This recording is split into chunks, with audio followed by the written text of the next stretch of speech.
A crise no Sudão está em sua 6ª semana sem possibilidade de resolução para um problema nacional grave e que gera calamidade pública em todos os setores.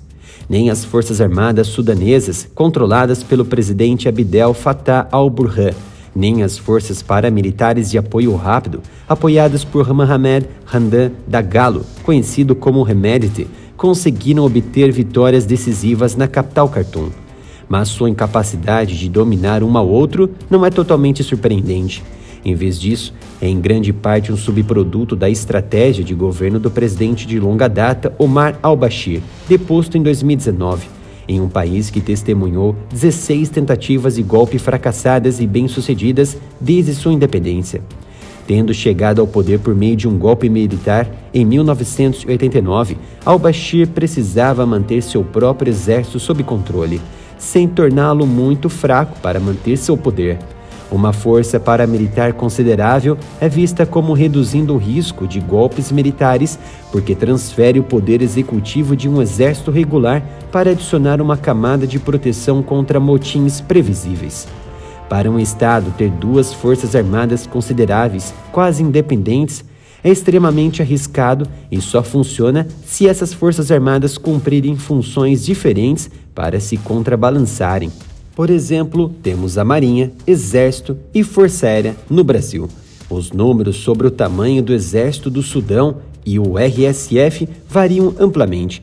Estima-se que o Exército sudanês tenha cerca de 200 mil funcionários ativos em comparação com o RSF, onde estimativas variam de 70 mil a 150 mil, um número absolutamente alto de força irregular. Com a missão constitucional de manter a ordem interna e contribuir para o desenvolvimento do país, o Exército é a espinha dorsal coercitiva do sistema político do Sudão. Sob comando do ex-ditador al-Bashir, os gastos militares representaram até 29% dos gastos do governo sudanês. Vale lembrar que al-Bashir também recebia apoio do RSF em alguns momentos de maior tensão para conter motins e outras desordens.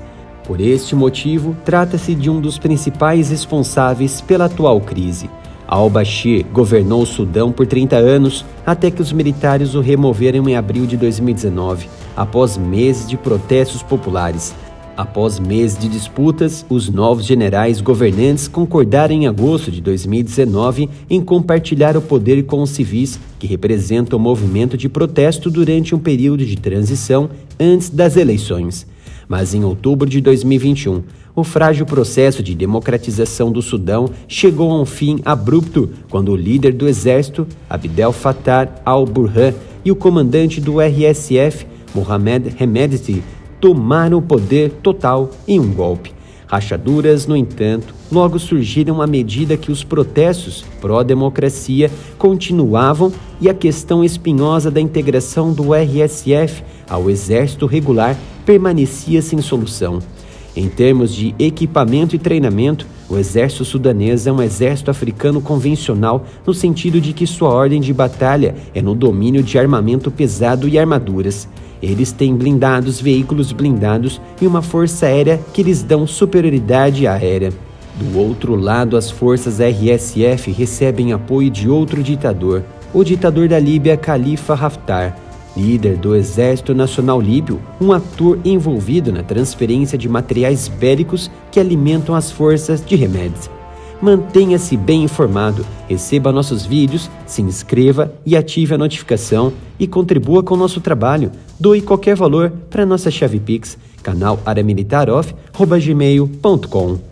De acordo com o Banco de Dados de Transferências de Armas do CIPRE, na última década, Bielorrússia, China, Rússia e Ucrânia foram os fornecedores mais importantes de aeronaves, mísseis e veículos blindados para o exército sudanês. Um embargo de armas das Nações Unidas imposto em 2004, em resposta à violência na região sudanesa de Darfur, interrompeu essas cadeias de fornecimento de armas. Os militares e paramilitares lutavam para manter seus equipamentos funcionando porque não recebiam peças de reposição devido aos embargos. Outra questão interessante, o Sudão também é um ambiente difícil para armas sofisticadas por causa da areia e do calor. Equipamentos e manutenção foram um desafio para o exército sudanês mais regular e com muito mais verba. Apesar disso, o exército ser maior e regular está apresentando dificuldades no emprego de contingenciamento nas áreas urbanas.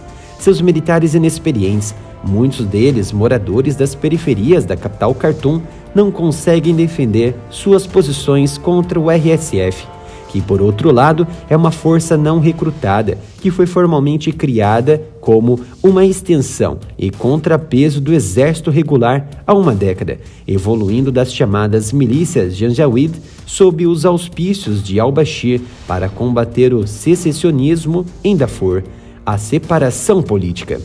Em 2015, o RSF foi oficialmente incorporado ao aparato coercitivo do Estado sob o comando de Hemedti, subjugado apenas por al-Bashir e seu Serviço Nacional de Inteligência e Segurança.